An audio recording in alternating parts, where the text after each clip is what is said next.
भुनक्तु सह वीर्यं करवावहै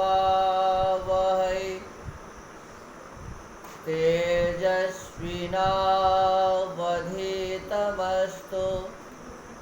मा विद्विषावहै। ओम शांति शांति शांति।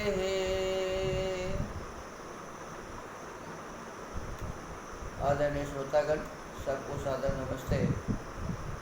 जैसा कि हम पिछले दिनों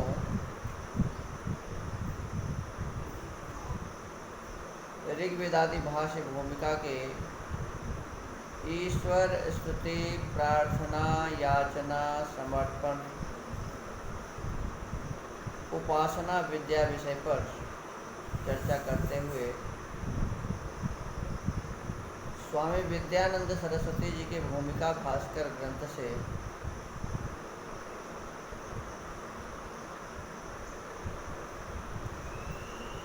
चर्चा किया था कि वह परम ब्रह्म परमेश्वर जिसकी हम उपासना करते हैं वो हमारे हृदय मन मंदिर में है, और उस प्रभु से जब हम ये प्रार्थना करते हैं कि हे सर्वशक्तिमान, दीनता के कारण मैं अपने कर्तव्य से विचलित हो गया हूँ, इस कारण मैं दुखी हूँ, मुझ पर दया कीजिए, मुझ पर दया कीजिए। इस प्रकार की बातें याचना की भाषा है। याचना क्या है, इसके संबंध में इसमें चर्चा हुई थी। कुछ लोगों का कहना है कि जब इस सांसारिक सुखों को परमात्मा से हम मानते हैं तो ये प्रार्थना है, और जब हम परमात्मा से निःश्रेयस सिद्धि के लिए प्रार्थना करते हैं, जब हम निःश्रेयस सिद्धि के लिए अर्थात मोक्ष के लिए ज्ञान की प्राप्ति करते हैं, ध्यान करते हैं, पवित्रता के लिए सभी अनुष्ठान करते हैं, तो इस प्रकार की मांग जब हम परमात्मा से करते हैं तो ये याचना है। अब आइए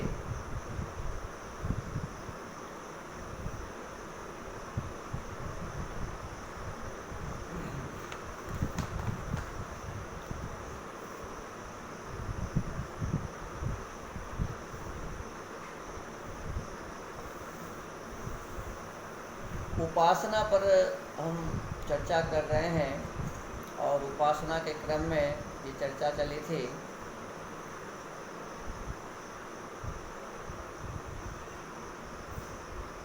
कि वह परम ब्रह्म परमेश्वर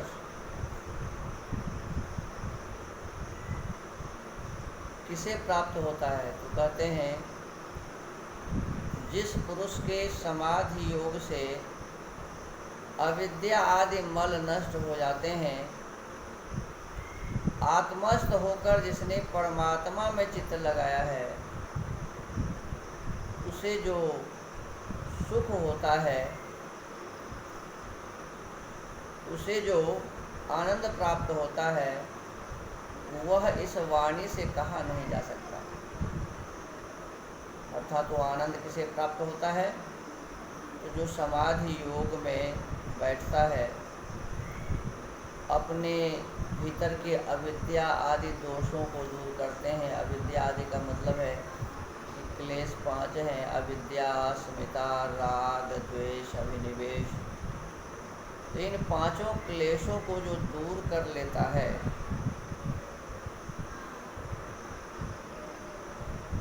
तो ये परमात्मा की कृपा से ही जब हम उनके सानिध्य में बैठते हैं और हम प्रयत्न करते हैं कि वह परमेश्वर पवित्र हैं, शुद्ध हैं, तो हम अपने इस जीवन को शुद्ध करना चाहते हैं, और शुद्ध करके हम परमात्मा के उस आनंद को प्राप्त करते हैं। लेकिन उस आनंद के बारे में इस वाणी से कहा नहीं जा सकता कि मुझे कितना आनंद मिल रहा है, किस प्रकार का आनंद मिल रहा है। यही इसमें कहा गया कि वह वाणी से कहा नहीं जा सकता, उसे जीवात्मा अपने अंतःकरण से ही ग्रहण कर सकता है। जो इस काम को करेगा, जो मीठा खाएगा, बस उसे ही पता होगा कि मीठा कैसा होता है। और जो मीठा आज तक नहीं खाया, उसे चाहे हम कितना भी सिद्धांत उनके सामने रख दें, तो उन्हें मीठा का एहसास नहीं होगा कि मीठा कैसा होता है। तो यही परम ब्रह्म परमेश्वर के जो आनंद है, उस आनंद को प्राप्त करने वाला योगी ही अनुभव कर सकेगा, किसी को कह नहीं सकेगा। तो हर एक व्यक्ति को जो चाहता है कि परमात्मा का वह आनंद हमें मिले, तो उन्हें उस परमात्मा की उपासना करनी होगी। और परमात्मा की उपासना का मतलब है कि हम उस परमात्मा को अपने अंदर, अपने बाहर, अपने नीचे, अपने ऊपर, अपने आगे, अपने पीछे, अपने दाहिनी ओर, अपने बाईं ओर, सारे स्थानों पर वही परम ब्रह्म परमेश्वर है। मैं परम ब्रह्म परमेश्वर में हूँ और मुझ में परम ब्रह्म परमेश्वर हैं। इस प्रकार के दृढ़ विश्वास के साथ जब हम उसकी उपासना करते हैं, तो हमें वो आनंद प्राप्त होता है। आगे कहते हैं कि उपासना शब्द का भी प्रयोग वेदों में हुआ है, वेद में भी इसका प्रयोग हुआ है। जैसे हम प्रसिद्ध मंत्र पढ़ते हैं, ओम य आत्मदा बलदा यस्य विश्व उपासते प्रशिशं यस्य देवाः यस्य छायामृतं यस्य मृत्युः कस्मै देवाय हविषा विधेम। यह आत्मदा बलदा यस्य विश्व उपासते। इस मंत्र में, ये यजुर्वेद के 25वें अध्याय का 13वां मंत्र है, और इसमें इस उपासना शब्द इसमें आया है। प्रार्थना के इस प्रसिद्ध मंत्र में उपासते शब्द का प्रयोग हुआ है, जिसका अभिप्राय उपासना पद के अभिप्राय से मिलता है। सामवेद तथा ऋग्वेद में भी उपासते शब्द इसी उपासना के अर्थ के साथ समता रखता प्रतीत होता है। यथा इंद्रं जातमुपासते,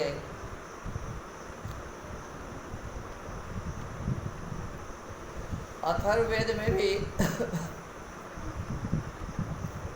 उपासते शब्द का प्रयोग हुआ है।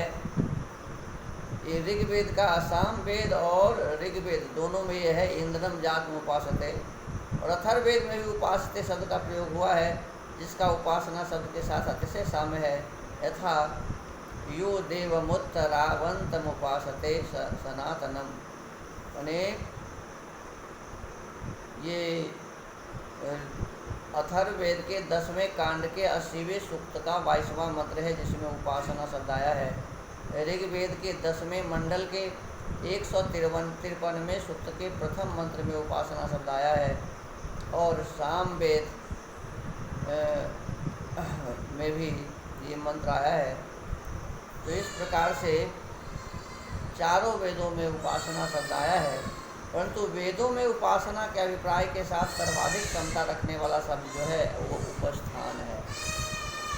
अतः उपासना और उपस्थान दोनों एक ही शब्द है। और सबसे जो वेदों में जो उपस्थान, जहाँ भी उपासना की बात है तो वहाँ उपस्थान की बात आती है। उपस्थाय शब्द का प्रयोग इसी अर्थ में हुआ है। यजुर्वेद के उपस्थाय अभिसंविवेश 32वें अध्याय के 11वें मंत्र का अर्थ यह है कि ब्रह्मज्ञानी व्यक्ति ब्रह्म का उपस्थान कर अपने आत्मस्वरूप द्वारा ब्रह्मात्मा में संपूर्ण रूप से प्रवेश पा जाता है। यानी उपस्थान का मतलब भी परमात्मा के नज़दीक होना है। अभिसंविवेश पद अत्यंत समीप स्थिति का उत्कर्ष प्रतीत होता है, मानो ब्रह्म ज्ञानी ब्रह्म की गोद में ही छिपा है। उपसद, आसद, निषद आदि शब्दों को लेकर भी वेद में उपासना की भावना की खोज करनी आवश्यक है। वेदों में भी उपासना शब्द है। हम जो उपासना करते हैं वेद के अनुकूल कर रहे हैं, यह इसमें विशेष रूप से बताया गया है। और महर्षि पतंजलि ने इसी वेदों से इन बातों को लेकर, और फिर मूल तो वेद में है, और फिर इसकी व्याख्या में उन्होंने योग दर्शन नाम का पुस्तक उन्होंने लिखा है कि उस परम ब्रह्म परमेश्वर के आनंद को प्राप्त करने का क्या उपाय है, कैसे किया जा सकता है। उस पर विशेष रूप से उन्होंने उसमें चर्चा इसकी की है। जिस परमेश्वर ने जीवों के भोगापवर्ग के लिए सब कुछ दिया है, उसे भूल जाना कृतज्ञता है। देखिए, हम अपने दैनंदिनी जीवन में देखते हैं कि यदि कोई व्यक्ति किसी अवसर पर हमें सहयोग करते हैं, 100, 50, 200, 500, 1000, 2000, 10,000 रुपये से विशेष परिस्थिति में हमारा वो मदद करते हैं, तो हमारे हृदय में उनके लिए कृतज्ञता उत्पन्न होती है। ये कितने अच्छे आदमी हैं, मुझे ऐसे परिस्थिति में इन्होंने सहयोग किया। 100, 200, 400, 500, 1000, 2000, 10,000 रुपया यदि कोई हमें देता है तो हम उनके कृतज्ञ होते हैं। और यदि मान लीजिए उनकी किसी कृतज्ञता को ना माना जाए, तो जो व्यक्ति इस बात को जानते हैं वो साफ साफ कहते हैं, अरे कितना बड़ा कृतज्ञ है, इतने विकट परिस्थिति में इन्हें सहयोग किया, लेकिन उनके इस सहयोग का ये कोई उपकार नहीं समझ रहा, ये तो कृतज्ञ है। तो किए हुए उपकार को न मानना ये कृतज्ञता होती है। यदि कोई साधारण व्यक्ति भी हमें किसी परिस्थिति में सहयोग करता है तो हमें उनके प्रति कृतज्ञ होना चाहिए। और होते हैं लोग जो नहीं होते, उन्हें कृतज्ञ कहा जाता है। अच्छी बात नहीं है कि हम किसी से सहयोग ले लें और उनके सहयोग के प्रति हम कृतज्ञता भी ज्ञापित न करें कि आप तो बहुत अच्छा काम किए, मुझे इस प्रकार से आपने सहयोग किया, आपको बहुत बहुत धन्यवाद। अरे यदि सामाजिक परिवेश में छोटे सहयोगों के लिए लोगों को हम इस प्रकार से कहते हैं, तो विचार करिए उस परम ब्रह्म परमेश्वर ने हमें क्या क्या दिया है और कितना दिया है। यदि हमारे 2 आँख हैं और कोई व्यक्ति ये कहे कि मैं 1 करोड़ रुपये आपको देता हूँ और दोनों आँख मुझे दे दीजिए, तो संसार का कोई भी व्यक्ति ऐसा नहीं है जो यह कहे कि हाँ आप मेरे दोनों आँख ले लीजिए और मुझे 1 करोड़ रुपये दीजिए। कोई नहीं माने ऐसा कहेगा। हाँ, उनके सगे संबंधी रुपये के लोभ में उनके आँख रुपये में बेच दे, अलग बात है, लेकिन वह व्यक्ति अपने इस आँख को रुपये से अधिक महत्व देता है। करोड़ रुपए से अधिक महत्व इस आँख का है। कोई व्यक्ति कहे कि आप करोड़ रुपए ले लीजिए और अपने दोनों हाथ दे दीजिए, कोई तैयार नहीं होगा। दोनों पैर दे दीजिए और करोड़ रुपए ले लीजिए, कोई देने के लिए तैयार नहीं। बताइए इन आँखों का कितना मूल्य है, इन हाथों का कितना मूल्य है, इन पैरों का कितना मूल्य है, हमारे शरीर के एक एक अंग का कितना मूल्य है। इस पर विचार करने वाली बात है, विचारना चाहिए हमें, और उस विचार करके विचार पूर्वक उस प्रभु का धन्यवाद करना चाहिए जिसने हमें ये सुंदर मनुष्य तन प्राप्त कराया।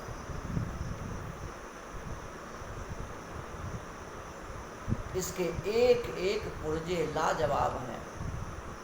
संसार में नहीं न कोई डॉक्टर अभी तक हुआ, संसार में न कोई ऐसा मशीन बनाया गया, संसार में न कोई ऐसा वैज्ञानिक पैदा हुआ जो हजारों टन अनाज को किसी मशीन में डाल दे और एक बूंद रक्त निकाल दे।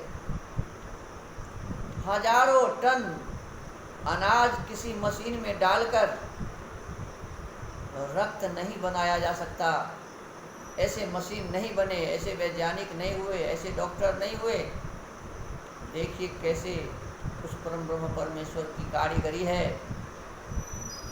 उसने जो इस शरीर को बनाया है, इस शरीर में उस रक्त बनाने वाले मशीन को लगाया हुआ है। हम खाते हैं रोटी, खाते हैं चावल, खाते हैं फल, खाते हैं फूल, खाते हैं अनेक प्रकार की औषधि वनस्पतियाँ, और उस हमारे इस शरीर में जाकर वो 7 धातुओं में विभक्त हो जाता है। रस, रक्त, मांस, मेद, अस्थि, मज्जा, बीज।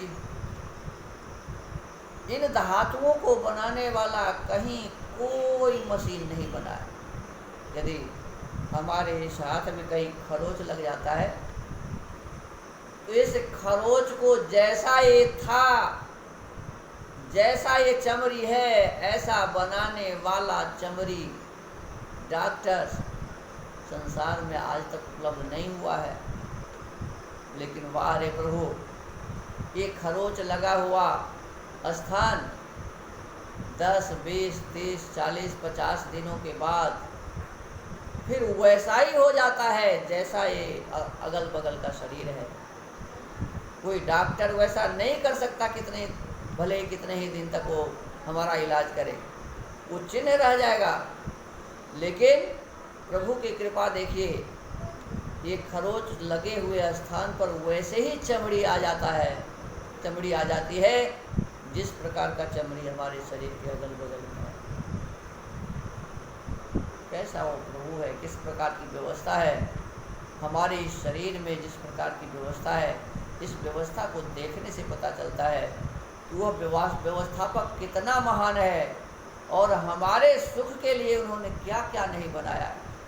हम सेब खाते हैं, हम अंगूर खाते हैं, हम अनेक प्रकार के आम खाते हैं, हम अनेक प्रकार के अन्न को खाते हैं। ये सब वही परम परमेश्वर दे रहे हैं और हमारे लिए दे रहे हैं। हम ग्रहण करते हैं ऑक्सीजन और बाहर फेंकते हैं कार्बन डाइऑक्साइड। वाह रे परमात्मा, कैसी व्यवस्था उन्होंने किया हुआ है, इस वायुमंडल को बनाया है। और इस वायुमंडल में हमारे इस नाक को ऐसा बनाया है कि जो हमें चाहिए वही ये नासिका ग्रहण कर रही। कैसी व्यवस्था है, विचार करने वाली बात है। और जिसने इस प्रकार के व्यवस्था को बनाया है, हमारे लिए बनाया है, हम यदि उसके प्रति कृतज्ञ नहीं हैं, उस परम ब्रह्म परमेश्वर के प्रति यदि हम कृतज्ञता ज्ञापित नहीं करते हैं, प्रभु को धन्यवाद नहीं देते हैं, तो सचमुच में इस संसार में हम कृतज्ञ कहलाते हैं। यही कहा जा रहा है, जिस परमेश्वर ने जीवों के भोगापवर्ग के लिए सब कुछ दिया, उसे भूल जाना कृतज्ञता है। तो हमें उस प्रभु को भूलना नहीं चाहिए। कृतज्ञता के महापाप का कोई प्रायश्चित नहीं है। और जो कृतज्ञ होता है ना, उस कृतज्ञ व्यक्ति के लिए कोई प्रायश्चित नहीं है। वह कृतज्ञता के उस पाप का फल बहुत ही बड़ा दुख पाता है। माता पिता ईश्वर के बनाए पदार्थ लेकर हमें पालते हैं। हमारी माँ, हमारे पिता जो हमारा पालन करते हैं, परमात्मा के द्वारा बनाया हुआ जो पदार्थ है, उसी पदार्थ को लेकर के हमारा वो पालन कर रहे हैं। वही अन्न, वही जल, वही फल, वही फूल, वही औषधि, वही वनस्पति। फिर ईश्वर ने तो सृष्टि की रचना ही हमारे सुख और आनंद के लिए की है और अनेक प्रकार के पदार्थ प्रदान किए हैं। उसकी उपासना करना हमारा परम धर्म है। अपने ऊपर उपकार करने वाले के प्रति कृतज्ञता का भाव रखने से मन स्वतः प्रसन्न तथा शांत रहता है। परमेश्वर की शरण में जाने से मन निर्मल होता है। हमारा ये मन बिल्कुल शुद्ध और पवित्र कब हो जाता है? जब उस परमात्मा के प्रति हम कृतज्ञ होते हैं, उस परमात्मा के इस संसार को देखते हैं, परमात्मा के बनाए हुए इस शरीर पर विचार करते हैं, एक एक पदार्थ के बारे में सोचते हैं, हर क्षण उस परम ब्रह्म परमेश्वर को हम स्मरण रखते हैं, तो हमारा ये जीवन सफल होता है। और उस परम ब्रह्म परमेश्वर के बनाए सृष्टि में परमेश्वर के नज़दीक पहुँचने से हमारी शुद्धता बढ़ती है, हमारा ज्ञान बढ़ता है, हम हर सब प्रकार से अपने जीवन को श्रेष्ठ और पवित्र बना पाते हैं। आज हम सत्संग के इस क्रम में अपने इस वाणी को यहीं विराम देते हैं और उस परम ब्रह्म परमेश्वर के चरण शरण में आने के लिए आप सबसे प्रार्थना करते हैं। वह प्रभु हमारा राजा है, वह प्रभु हमारी माता है, हमारे पिता हैं, वही बंधु है, वही सखा है और उसने हमारे लिए ही संसार को बनाया है, हमारे आनंद के लिए ही सुंदर शरीर को बनाया है। तो हम उसके इस दिए हुए संसार में उसके प्रति कृतज्ञता ज्ञापित करें, हम प्रभु के कृतज्ञ होएं, हम कृतज्ञ न बन जाएं। इसी प्रकार के सुंदर श्रेष्ठ भाव के साथ आज के सत्संग को यहीं विराम। आप सबको नमस्ते। ओम।